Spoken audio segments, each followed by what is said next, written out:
আমরা তো দেখলাম যে প্রজাতন্ত্রের পয়সায় মানে রাষ্ট্রের পয়সায় বিভিন্ন মন্ত্রণালয়ে টাকা খরচ করে এই গণভোটে হ্যাঁর পক্ষে প্রচারণা চালানো হচ্ছে। এই নারী ও শিশু মন্ত্রণালয় মানে মহিলা ও শিশু মন্ত্রণালয় যেটাকে বলে, তারা দেখি গান বানাইছে এক বিখ্যাত চিত্র পরিচালকের দিয়া।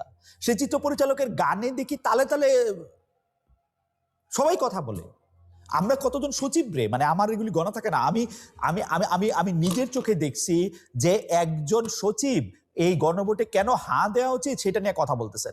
আমি আমি একদম স্পষ্ট জানি যে আমার বন্ধুরা যারা সরকারি সরকারি কাজে আছেন, যারা সরকারি কর্মকর্তা, তাদেরকে বলা হয়েছে যে আপনারা বিভিন্ন জায়গায় গিয়ে হ্যাঁ কিভাবে ভোট দিবে সেটা নিয়ে একটু করে বলেন।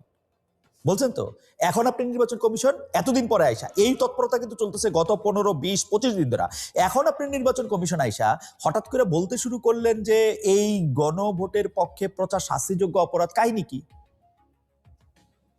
আর গণভোটে প্রচার শাস্তিযোগ্য অপরাধ যদি মানে কি বলে প্রজাতন্ত্রের কর্মচারীদের হয়, উপদেষ্টাদের কাহিনী কি? উপদেষ্টারা কি বলে? উপদেষ্টারা হ্যাঁ দিতে বলে কেন? ডক্টর ইউনূস কি বলে? ডক্টর ইউনূস হ্যাঁ দিতে বলে কেন?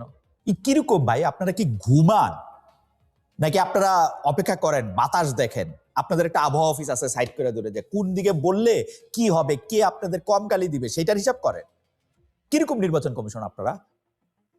আপনারা কিরকম নির্বাচন করবেন যখন আপনারা মনে করেন যে নির্বাচন করতে গেলে তো আপনাদের আপনাদের নিরপেক্ষতাটা বুঝতে হবে?